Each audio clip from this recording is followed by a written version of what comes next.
I'm all about knowledge and education, and my movie was. I made sure that it's not one of those films that I'm at the top somewhere and I point my finger and you Christians are bad and you Muslims are bad, and I made sure to avoid that because then people avoid the movie. But I made it in a very educational way. These are the facts, and here are some video clips that illustrate what I'm talking about. It's time to land the Barracuda! Yeah! Everybody do it now! Do what, baby? Come on and do the Barracuda!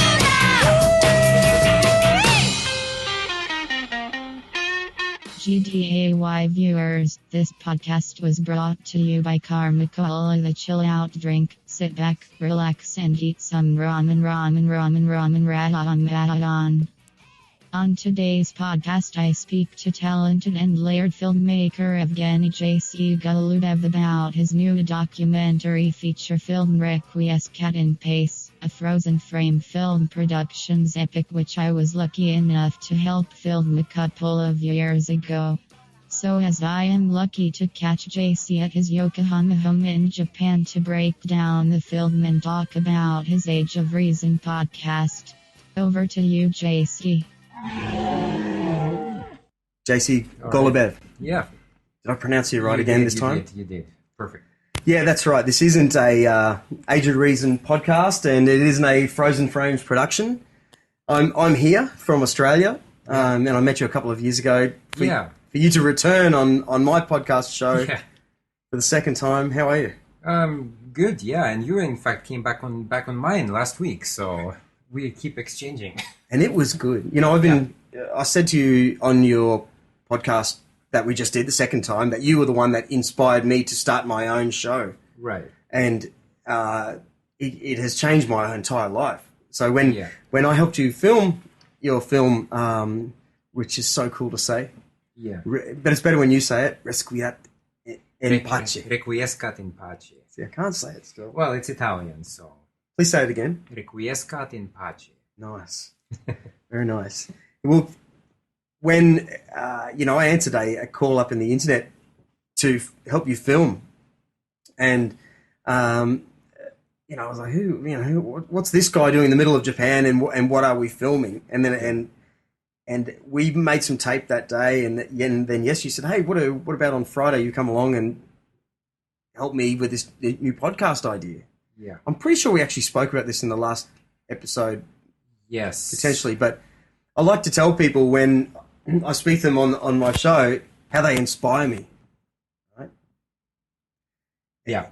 And actually, I think the way that it worked is that we met, I think, 2 years ago, and oh no, that's right. You did apply for my movie. Of that's course. correct. That's how you met me. Yeah, and I'd already, the word podcast had already stuck in my mind on something that I was really interested in.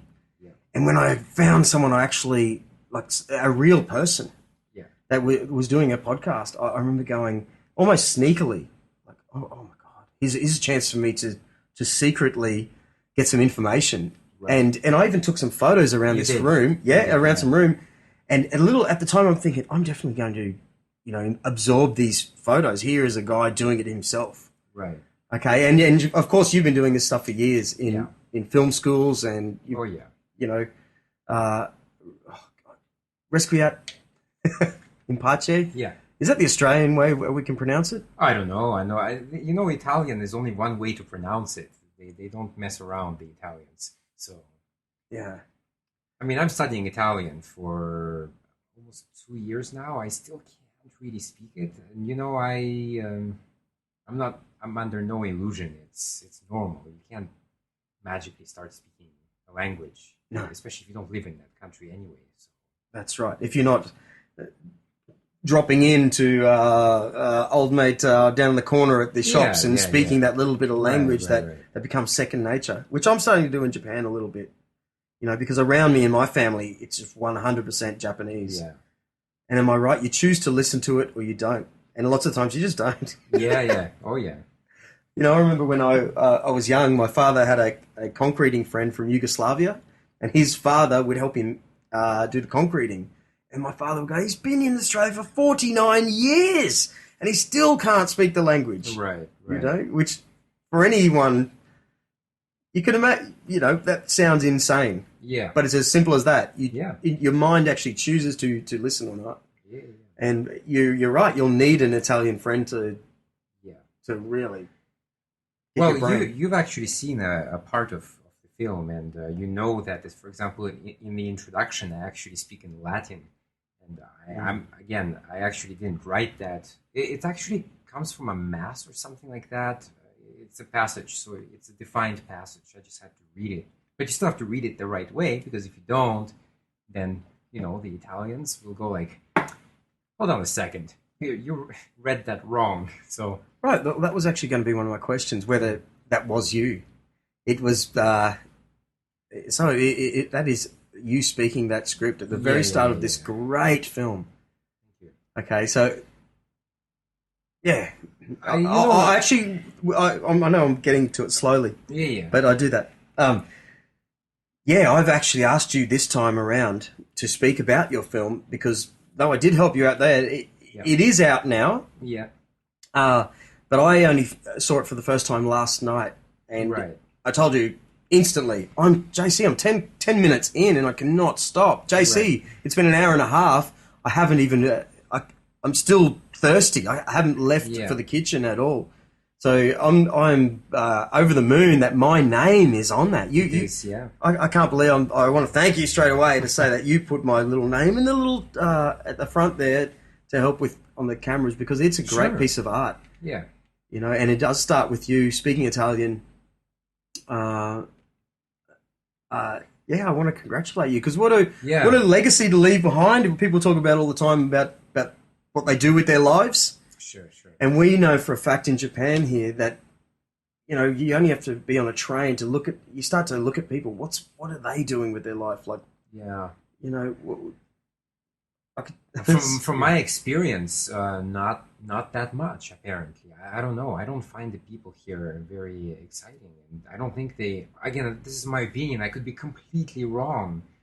But in my view, they just don't do anything really, really fun. Or you, in fact, teach English. I used to teach English too. And you ask the people here, what's your hobby? They don't know. They don't do anything here. Sometimes they might say, oh, well, eating and shopping, that's not a hobby. This is just something we have to do to survive. That's true. Or sometimes they go to tea party. Yeah. For me, especially the tea party, it sounds just like a gathering for really old people. It's boring in my mind right away. It's, I don't know. No, it's true. I agree. And like I annoy my wife about it, because I say, look at these people, what her own father sits on the chair, like he just watches TV. Yeah. And for a country that makes all the great cars and motorbikes of the world, sure they have like drifting cars, Yeah. But I don't know any kid out here with all these mountains that has a dirt bike. Yeah. Like that sort of, and the skateboarding we've done lately in Yokohama, there are only 2 or 3 skate parks. Yeah. In this day and age, with all this YouTube, so what I'm saying is these young kids, I think they're definitely used to. Yeah, food is very much a safe culture. Games, we don't mind you staring at phones and looking at games, and but I think it will change. Yeah, I get sad. I really get sad for them. Yeah, here we go. There's a lady that lives across the street from my wife, and she won't listen to this. So and I just see her leaving for work and coming home. And we've been doing this for 10 years here. Mm-hmm. What does she do? No one knows. Yeah. But she looks miserable. She's about my age, 40 years old, no family. She's the daughter. The parents still live in the house. Right. And she's the third one in the street that are exactly the same. Like women they are married and no boyfriend or no life. You don't know what they do apart from work. Yeah. 50 to 60 hours a week. And right. makes you sad. Yeah. Well, I think So I don't mind. This is good. Who's this? it's actually at the door. I don't know, but just 1 second. Keep it down in there. Yeah, I know. And we're back. Yep, that's right. Part 2. So no one at the door. Yeah. Does that happen often in the apartment block? Do they call them apartments or mansions? Well, it's technically a mansion here, Right. but I order a lot of stuff actually. Okay. Too much, probably. Really? Online? Yeah. Always, yeah. Film gear? Or everything? Everything. Right. I love that. Same. Sometimes it's film gear, but I think by now I'm already. I think now I have everything I need. So just now it's random stuff. Yeah, great. Let's get back to that too, because don't let me trail off too much, because Mhm. I really want to get into your filmmaking. Yeah. Because I think you have put a great bit of film on it, and I want to believe that I'm staring at a guy whose life's about to change. You know what I'm saying? Like I asked you on the train just now, like who else has made a film about the topic of religion and to really break it down and almost to make people look silly, like Right. like any atheist will agree with that topic. Has Yeah. anyone else made a film like that? Well, Bill Maher made Religulous, right? I don't know if you watched that, but for me, actually, Religulous was the inspiration. And I looked at it, I was watching it, and I'm thinking, okay, I can do that. I mean, I can do at least that. In my mind later, though, I'm thinking, well, I can do better. Because the first time I watched Bill Maher's movie, I was amazed. For me, it was like, wow, there's a guy who made a documentary about religion out there. It's amazing. But then the second time I watched it, I realized that the movie kind of trails a lot in really irrelevant things that maybe the first time was like, oh, okay, that's interesting. But the second time you listen to that, it's just not the same impact. So I wanted to make a film that tries to not trail as much as possible. Let's just stick to the topic and let's talk about each topic, I'm thinking to your benefit. When I think of Bill Maher, you either like him or hate him because he is You already do. a personality. Oh, yeah. So like when Michael Moore came along, and Yeah. he's the great documentary filmmaker. Yeah. For whatever people think of him now, Yeah. because people know who he is, they're either annoyed by him or Right. not.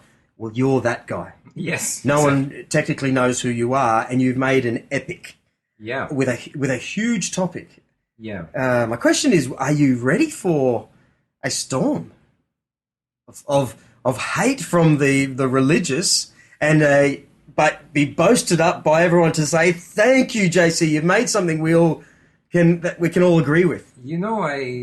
I did my podcast for about two years now, and obviously we try to do a show every month, and we take a break for summer because in Japan it's too hot.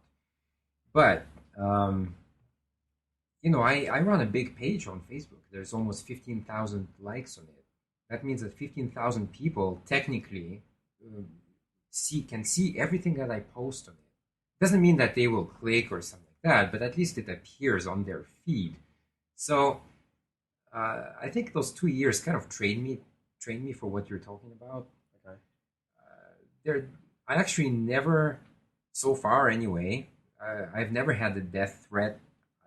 I've had some of the usual insults you can expect, but I don't take them seriously because these are absolutely generic insults that anybody would get, not just me, but any atheist or agnostic person out there. So I just don't I don't dwell on it, Now, when I started doing the show, and in fact you were, of course, on episode number 1, and I think for the first 8 shows or something, I didn't really know what I was talking about because it was so new to me.